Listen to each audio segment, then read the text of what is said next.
So you guys requested a 7.38C tier list for support. So in this video, we're going to make for both the position 4 and position 5. This is pretty much a tier list, but we're going to analyze throughout a pretty big video. Let's not waste any more time and go. Down, side to side, like a roller coaster.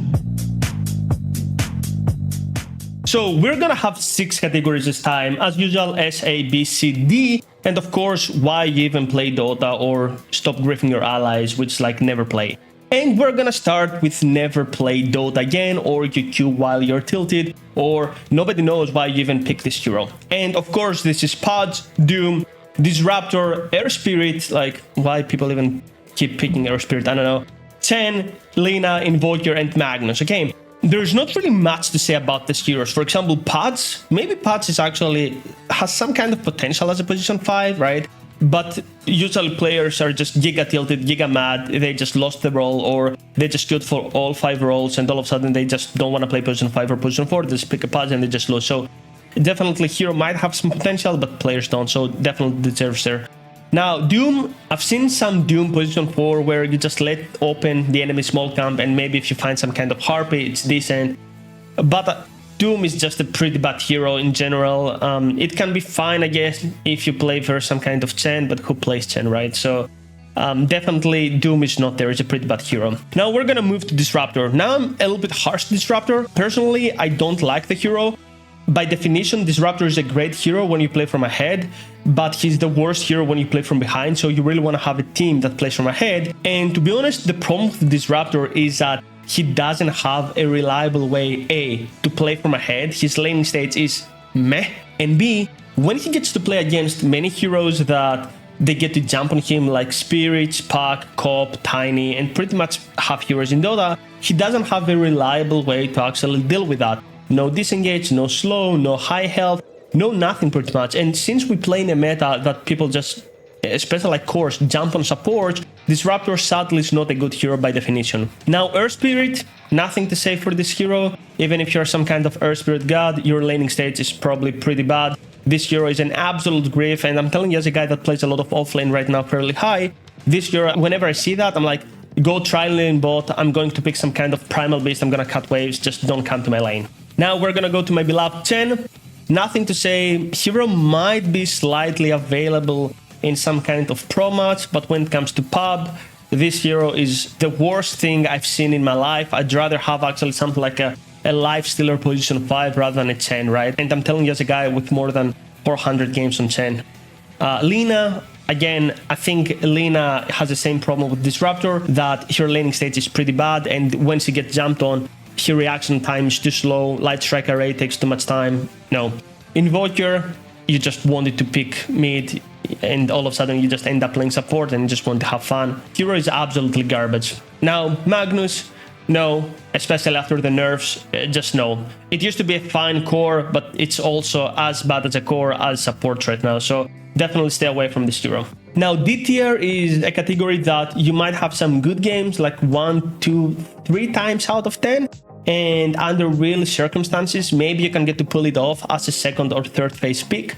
And we're gonna start with Dawnbreaker and Tiny. For example, these heroes can work out if you get to have some kind of Enigma position 3 or some kind of range offlaner, but chances are that people are not really gonna pick around you. So if you have something like a Wind Ranger, maybe some kind of Necrophos, Enigma is the best hero that comes to my head, then definitely the heroes are maybe viable, but other than that, the heroes are pretty bad. Now we're gonna go to Gyrocopter. Gyrocopter can be fine as a position 4, especially if you roam, and maybe with a free shard it can be fine, but the problem is like people start to get really smart against Gyrocopter and they start playing inside the wave. Now unless you're playing some kind of Herald game and he tries to trade with you, yeah, then Gyrocopter is S tier with Rocket Barrage, but other than that, Gyrocopter is just too slow, not really reliable, and in the end, the way I think about support is like I will always compare them fundamentally to the most classic support, which is like Jakiro, Lich, CM, this type of heroes.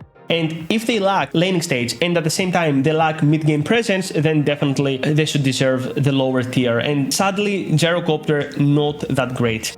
Moving on to Omni Knight, I think Omni Knight is laning stage, even though Shadow Demon is kind of like not S tier right now and you don't get to see Shadow Demon every game, Omni Knight was and will always be, in my opinion, a worse version of Abaddon, at least until they change him fundamentally. So yeah, there might be some kind of Omni Knight PA, and laning states is not all that bad, but again, pretty poor laning states, and generally Dota right now is constant non-stop fighting. As a result, Omni Knight doesn't get to set up, he's just there to react. This is not what we want from supports right now. Monkey King, again, I think Monkey King is like Dawnbreaker and Tiny, position 4 with some kind of Enigma or some kind of Wind Ranger. Maybe if you just snipe some Courier, maybe, but pretty bad hero overall. Earthshaker, now people are gonna be, Earthshaker D tier. Whoever says that has never been an offlaner having an Earthshaker in his team, right? If you guys pick Earthshaker and you think just because you're gonna fissure the enemy wave, so it's gonna bounce back, or you're gonna fissure your own wave, so the creep wave is gonna be Thunder Tower, and then I'm gonna roam, I'm gonna go mid, you guys are pros, you're just bad. Now, if you're some kind of 15k MMR god, like for example Desire or 9 Glass or something, yeah, maybe you can pull an Earthshaker, right? But if you ask every single offlaner, do you want an Earthshaker in your lane? Everybody's gonna say no. So go down in the comments, say how good of Earthshaker is right now, and say, oh Jeff, you're just, you don't know what you're talking about. Earthshaker is like B tier or A tier. No, he's not. He's just giga bad. Stop. Enchantress might be available if it's a second phase pick. And the only way to make it second phase pick is against some kind of Prophet, that's a really good carry, or some kind of Beastmaster, and of course, you need to be like a really good Enchantress player to make it work. If you get to have second phase pick, yeah, this hero can go B tier, but if you just first phase pick, then not that good. And the rest of the heroes is just a bad laning stage, okay mid game, but bad laning stage, which is like what is Dota is all about. I don't know, maybe if you have some kind of Huskar, Lina, I changed my mind, maybe laning stage might not be all that bad, but don't pick it, right? Nyx Assassin, the same thing as Earthshaker. Now especially that you don't get to one-shot creeps, probably I should just put it in the worst possible hero ever, but I guess you can find some use, you know, with a Vendetta Break, and Wisp, no. Hero is absolutely bad. And now we're gonna go to the C tier. Now I'm gonna start with Trend Protector. I might be slightly biased, but I think the reason why everybody thinks Trend is bad is because we kind of forgot about the hero. With the new Tormentor that you can just get shard at 15 minutes in, the hero actually might be pretty viable because Dota is all about good laning states, and Trend laning states is actually pretty alright even after the Lich Seed nerfs. And at the same time, it's all about fighting and setting up kills, which is what we want from supports right now.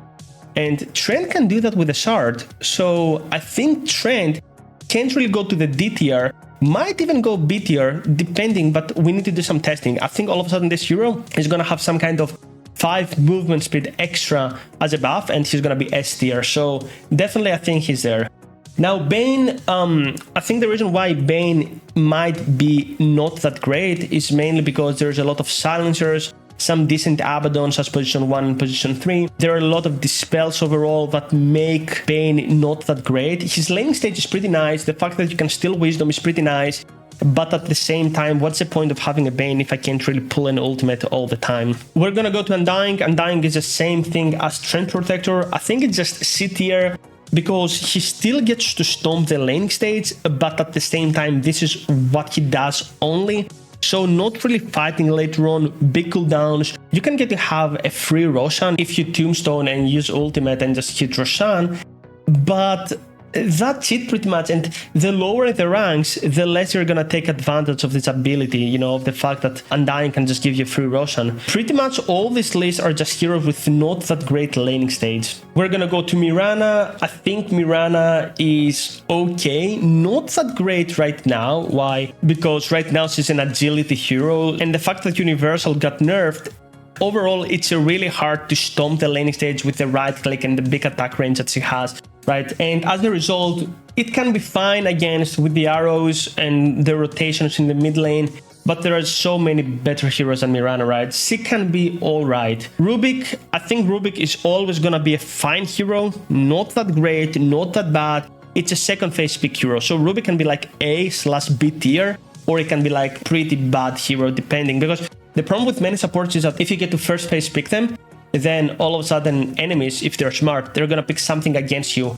And Rubik's not really a hero that you see in the laning stage and you're like, oh dude, I'm gonna face a Rubik, laning stage is gonna be rough. Not really, right? Usually it's like, okay, it's a Rubik, it's fine, we're not gonna have any problems. We're gonna go for techies. I think techies as a position 4 only, it can be okay if you're some great techies and adding the stupidity factor on enemies that can just go to bombs. But again, I feel like techies could have some love from Valve. I feel like his facets are pretty bad and he doesn't really have some kind of identity to be played into the game. We're gonna go Mercy, a great hero to say, especially if you have some kind of synergy, but the worst hero if you don't have some kind of synergy. So if you get to have some kind of PA in the laning stage, it's gonna be pretty great, and you can also gank the mid lane. But I feel like this hero is only laning stage. In the mid game, you kinda need some BKB, you need some core items, right? What else are you gonna buy? Like Force Staff and Glimmer Cape. It's so why would I have a Mars if I want to buy Force Staff and the Glimmer Cape?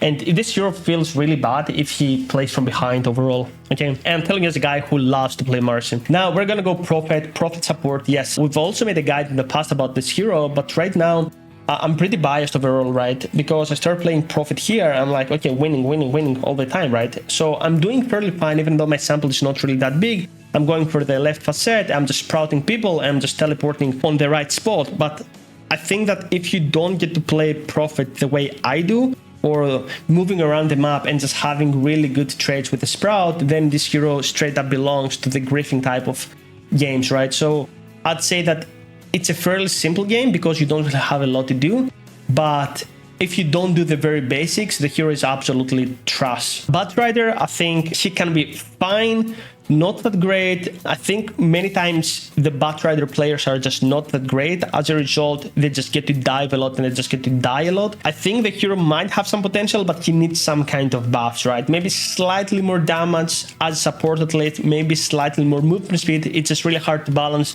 the support and mid lane balance for this hero, right? Definitely with a lot of silencers and a lot of Abaddons, and overall a lot of heroes that are gonna jump on you, because what you want to do with Batrider is you want to jump themselves, but what are you going to do? Like get a dagger faster than enemy cores? Probably not. And this is a problem with many of the supports. Now, Lestrak, as a position 4, he can be fine, especially like in the lower ranks, right? You can scale a lot, you can farm a lot, but again, you need a lot of items. And Lestrak and Lina are pretty similar hero when it comes to support, right? Maybe with Diabolic Edict, again, if you're playing low ranks, you can just pull it off, but definitely the hero is hard to execute and you need a lot of gold, and we don't really like supports that they require a lot of gold. We like supports that they like levels, and that's it. Shadow Summon is a definition of a hero that sacrifices lane states for mid-game presence. By definition, this is what he was always about, and this is what he will always be. As a result, Shadow Summon can be fine in the lane states, but if you can find a way to make it work, then maybe, because unlike Bane, your ultimate gets to take towers. Still, I don't like Shadow Summon here because you get to play versus Abaddon meta and versus meta that gets to jump on you, and versus Silencer meta and versus Ringmaster meta. So definitely every single channeling hero is really hard to pull off. That's why Shadow Summon is in a really rough spot, similar to Bane. These heroes are fairly similar when it comes to mid game. But maybe you can find some towers, maybe you can use Ward to get Roshan. It's okay. We're gonna go to another laning stage hero that's not that great, and his mid game is pretty nice. So with all these Morphlings and Ursas and Slurks, definitely Grimstroke is a hero that can just counter them. As a result, I can see some potential in Grimstroke, but at the same time, Grimstroke is a hero that you want some kind of synergy in the laning stage. Of course, we're talking about position 4 Grimstroke. Position 5 Grimstroke is probably like here, right? Because his ability to trade with right clicks with pretty much any hero is probably none. Now, Grimstroke has one good thing. His shard is really nice. His ultimate is really nice, has really strong silence. The question is, how bad are you going to lose the laning stage, right?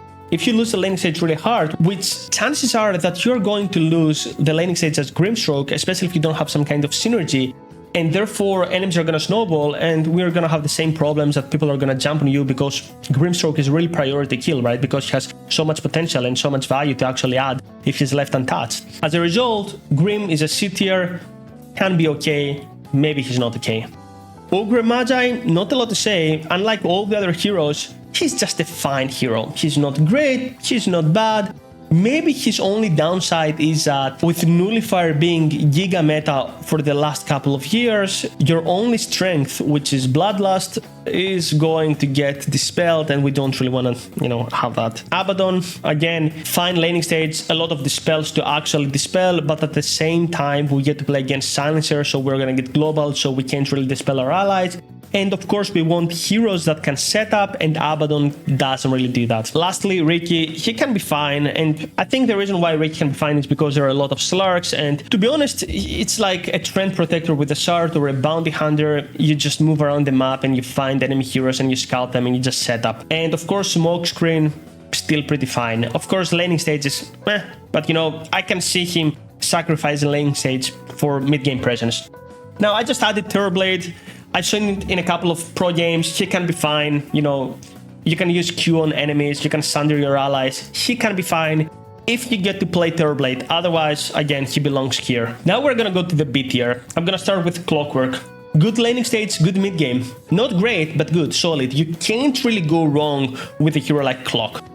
Weaver, a hero that we've seen in the past a lot, and it was S tier, in my opinion, has fallen a lot, right? Because we get to see more packs, we get to see more jumps, and actually people started to playing smarter against Weaver. They realized that, okay, Sukuch on level 1 has a big cooldown, the ability of Weaver to trade 1v1 is not that great, so Weaver is a better version of a hero that requires synergy. For example, Weaver wants something like Wraith King, something like Beastmaster, so we're gonna have many summoned units run them down. If you have a good game with Weaver, then it can be like even A tier. But many times, even myself, I started to realize that, okay, she's not that scary, I can just trade because she doesn't have a lot of attack range, she doesn't have a lot of damage, she doesn't have a lot of nukes, and as a result, we start to run the hero down. Okay, so Weaver is just B tier, it's not A tier, it's not S tier, it's not C tier, it's just a fine hero that you can't really go that wrong. The hero is gonna have its uses, right? Now we're gonna go to the Keeper of the Light. Now, I can already see that again, Keeper of the Light, you saw 9 class being a guy with a hero, and it's S tier or it's A tier, and they recall. And whoever says that, and I'm telling that as a guy who played a lot of KOTL, I'm like almost master tier KOTL. Have you ever played Keeper of the Light? And have you ever played Keeper of the Light in pubs?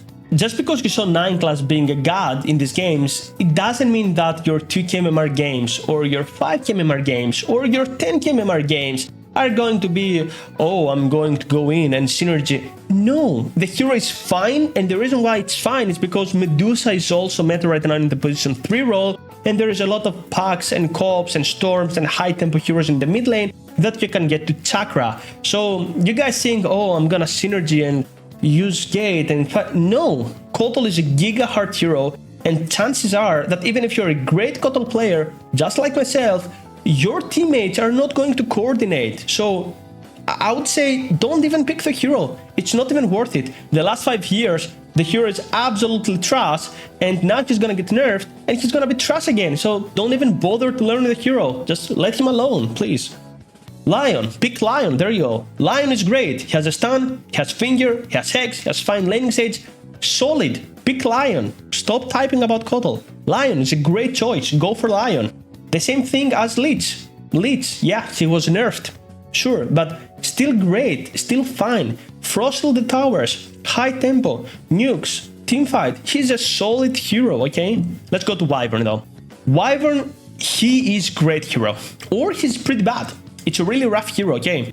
Now, if you're playing from behind, Wyvern is probably the best hero in the game. By default, if you're playing from ahead, Wyvern is the worst hero in the game, because one way or another, that includes myself, we are going to screw things up and we're gonna grief that. And actually in my latest game, I actually did that, right?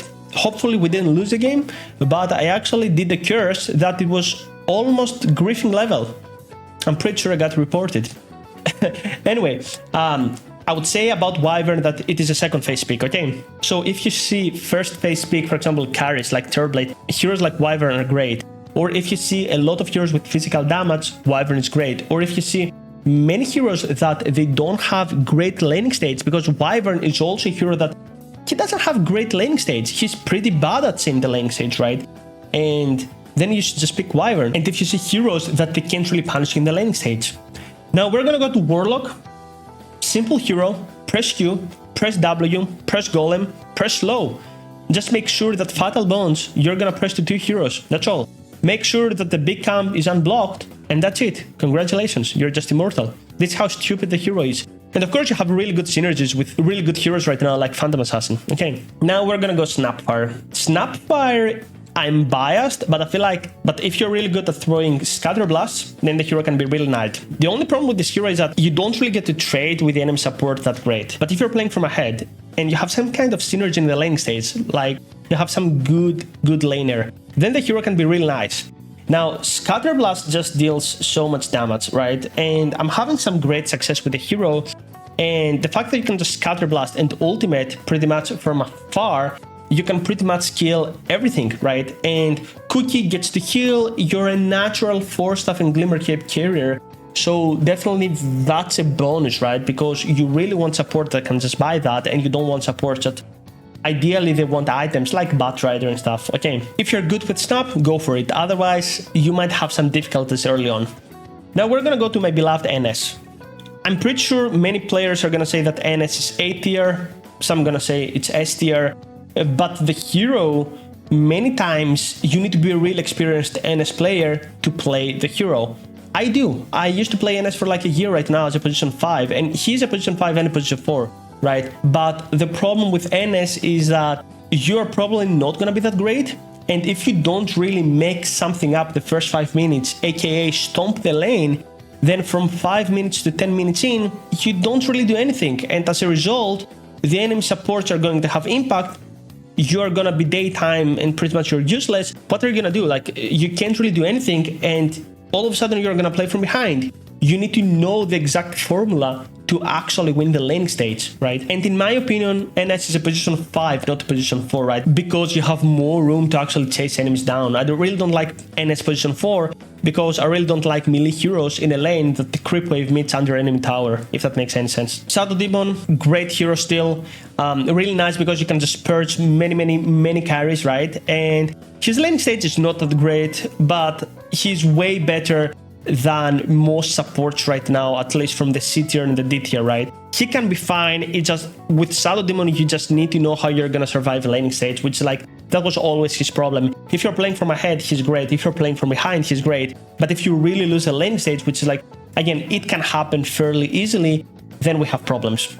Venomancer, B tier because jungle Venomancer. Otherwise, it's literally here because laning Venomancer is just so bad. He has his Q nerfed so many times that I just don't know how you can lane with this hero. With Q dealing less slow, less damage, this hero is just not good when it comes to position 5. Now we're gonna go with A tier and we're gonna start with my beloved Crystal Maiden. Not really a lot to say. Great laning stage. Allies loves Aura. Scales with Tormentor. Buys Force Staff, buys Solar Crest, buys Glimmer Cape, can scale to the late game with BKB and Dagger. This is one of the best supports. She was always a great support, she's still a great support. The same thing as Jakiro, even after the nerfs, great laning stage. Scales, can buy Ags, scales to the late game, buys Glimmer, buys Force Staff, buys Yules. It's great. Why wouldn't you just pick these 2 heroes? It's like you can literally gain 3000 MMR just by playing these heroes if you play them well. But they're fairly simple. Not as simple as people think, but they're fairly simple. Muerta is like a really decent hero. I could actually put Muerta even S tier, but I feel like the hero is really hard because she has some problems. For example, you need to skill shot the Q, you need to place a really nice W, and you need to be able to split push and farm and get some items, for example like Athos and Ags and Gleipnir and all these items. But you can have impact without these items. That's the bonus key when it comes to position 4 and 5. Even if you're playing from behind, your hero should be able to do something without items. And with the same mindset, we have the following heroes: Tusk, Bounty Hunter, and Spirit Breaker. And both of these 3 heroes have this exact unique ability that they can get to set up things in the mid game. Now, Tusk is a great laning stage hero, right? I'm having some great success with him in a position 5 role, and Tusk again is a position 5. Generally, melee heroes are position 5 heroes. With Bounty Hunter and Spirit Breaker, again, it's the same thing. You can't really show up on the map, you set up kills, Their laning stage, at least for Bounty Hunter, is pretty solid, whereas for Spirit Breaker, it's not that great. Depends on what you're gonna have with. Worst case scenario though, with both of the heroes, you can just cut waves and you can just skip the laning stage part, right? And then you can just move right and left. Also, just to say about Spirit Breaker, that his innate is probably one of the most broken things in the game, if not the most broken thing, right? So if you're playing from behind, all of a sudden you just take a kill and you just take 5 levels. So yeah, you know, definitely these all 3 heroes are like A tier. Now, Willow, great hero in the lane, great in the mid game, scales with levels, scales in the mid game. Nothing to say. I don't get to play Willow myself, but I absolutely hate when I play against. The hero is pretty nice, and we should all learn to play Willow. I think Willow is in a really good spot, definitely deserves the A tier. Hoodwink. Now, is Hoodwink A tier? Someone might say it's B tier, but the main reason why I love Hoodwink is because it's the same mentality. Lots of damage, fine laning states, sets up kills, and the most important for Hoodwink, it's the buffs on the shard, and if you get a free Tormentor from the shard and you get level 12, you can pretty much kill everything. You can be like slightly less greedy and go for Aetherlands and Glimmercape, or you can just be more greedy and go for E-Blade and Aghanims and pretty much one-shot anything in the map. And now you might think, oh Jeff, but you said that the hero doesn't require a lot of items. Yeah, you can just play more safe and just play with Glimmercape, Force-Staff, Aetherlands, and all these like support items, but the hero scales, just like Crystal Maiden, just like Jakiro. If you're playing from ahead, you can be a solo threat in the map, so definitely Hoodwink is an A tier. Now we're gonna go to Zeus. I'm Greek, so, you know, I'm kinda biased for the God of Olympus. People might think, oh, Zeus, just B tier, C tier, crap tier. Probably there are some kind of, I don't know, low-ranked players that just say that. Whoever plays Zeus on a higher bracket, just like myself, knows that laning against Zeus is a nightmare. You can't trade against him. The laning stage is great. You can't really lose pretty much any lane. The mid game is great. You scale, you buy shard, you push waves. The only downside of Zeus right now is that he has his lightning bolt nerfed and you can't really get to D-ward that easily, but that's only a small thing. The hero has some great damage.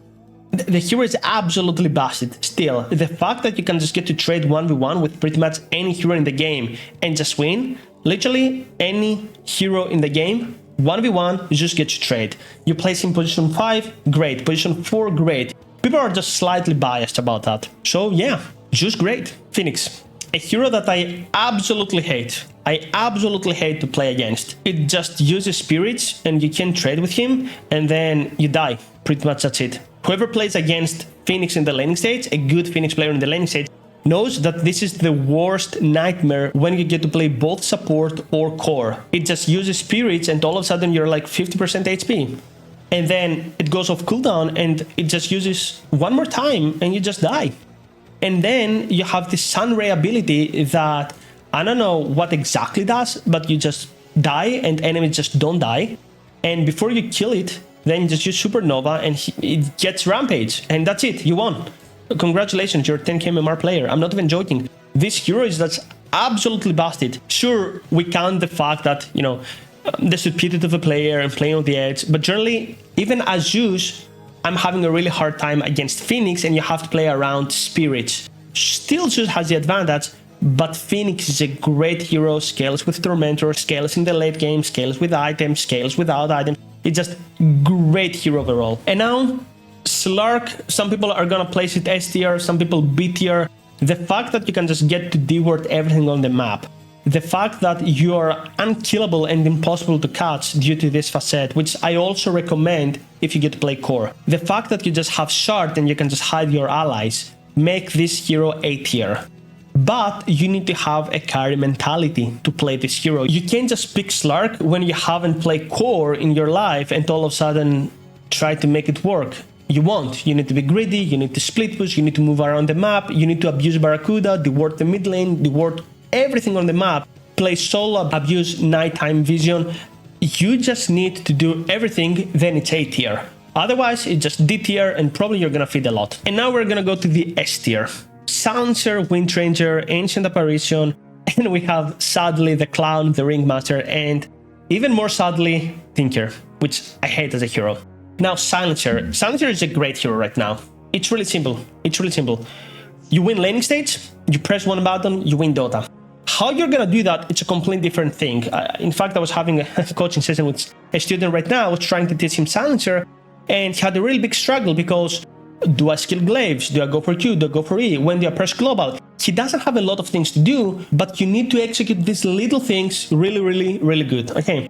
Now, the reason why Silencer is really strong, again, is good laning stage, good mid game. Now, people buy a lot of time Ags, which I don't really like. I like small items into Refresher, unless I want to cancel Blink Dagger. Let's say I get to play against Ags or Earthshaker or something like that. Silencer is my go-to hero. The truth is that you can't really go wrong with Silencer. Most likely you're gonna have a good laning stage unless you really mess things up, which is like pretty possible, right? Because Silencer is a hero that doesn't really have defense mechanism, right? If he gets jumped on, he dies, so you really need to be really cautious with that. Wind Ranger, what to say? 500 damage on power shot, good laning stage, impossible to kill, scales, that's it. Power shot 500 damage, congratulations, you're like 7k MMR player all of a sudden. Let's go to AA. AA is a great hero. AA is an absolute great hero. Both facets are really nice. Personally, I like exposure. Why? Because I can get the split push more and get the gold. Not that with Bone Shield you can't really get the split push, but mainly with exposure you can actually get the gold from the wave. Also, the hero has a fine laning stage, not great laning stage. AA never had a great laning stage, but it's a fine laning stage. But right now, the fact that you can just get free shard from Tormentor, the fact that you can get to play in a meta that Satanic is great, so AA Blast is great, and the fact that AA used to have a really bad laning stage throughout all Dota history, and now he's just not. He doesn't have a bad laning stage, he has a fine laning stage, and as a result, you can't really go wrong with this hero. You can split push, you can fight, small cooldowns, can set up, broken shard. It's a really nice hero. If you play versus a lot of melee heroes, then you want to go for exposure. If you want to stomp a little bit of the laning stage, let's say you have some kind of synergy like Phantom Assassin, then you want to go for Bone Shield. The hero is S tier, you can't really go wrong with that. Ringmaster. I don't know what to say about this clown. Even after the nerfs, even after Escape Fact being dispellable, the hero is absolutely busted as a position 4, great laning stage, really nice spells, really good ultimate that is not affected by status resistance. This is the key thing. Ringmaster ultimate is not affected by status resistance. All of his abilities are great. All of them. His laning stage is pretty good. Not great by any means, but pretty good. His mid game is great. He can dispel almost everything. For example, the Bangs and the channeling spells. He can dispel Blink Abyssal. The hero is absolutely busted, even though it's really hard to play him. But in reality, you're just an Oracle, but just way better. With better laning states and better mid game, and farms faster, and you scale, and you split push, and you can do everything. And this is the same case as Tinker. Right? I'm gonna say what's the problem with Tinker right now.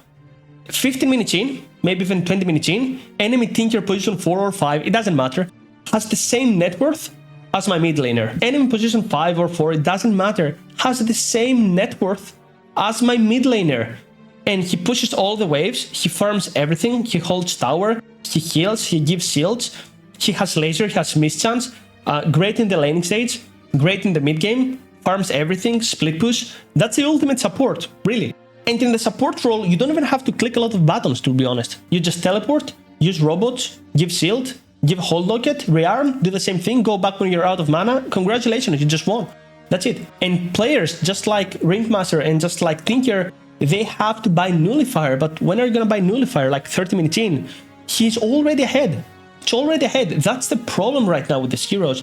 And they have to somehow nerf them. For example, yes, all these 3 heroes are great, but they're at least interactive. I can press BKB on the global, for example, and wait a couple of seconds, I'm out of silence. The problem with Ringmaster and the problem with Tinker is that the solutions for the heroes are just really further ahead in the game. And it's the only 2 heroes that this is a problem right now. The numbers in their spells are actually pretty good.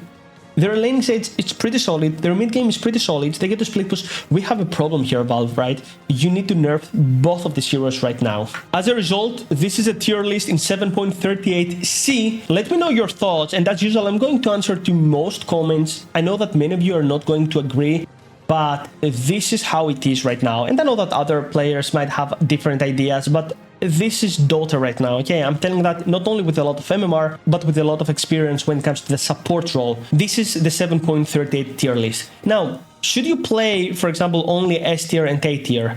I do, but there are a lot of viewers that are liking the B tier, for example, Kotl, and I even play some C tier, for example, I like Bane, I like Shadow Shaman. I get to give him a shot as long as it's a second phase pick. Once again, let me know guys in the comments what you think about the meta right now and what heroes you like to play in the support role. GG Raza, and I'll see you on the next video. Hey guys, real quick, if you did like this video, make sure you subscribe, like and comment as it motivates us a lot to keep making these videos and these guides. And of course, make sure you check out our 6-month coaching program. It's almost guaranteed. That's gonna get you to the next metal, if not metals. The link is gonna be down in the descriptions. Make sure you click it and apply right now.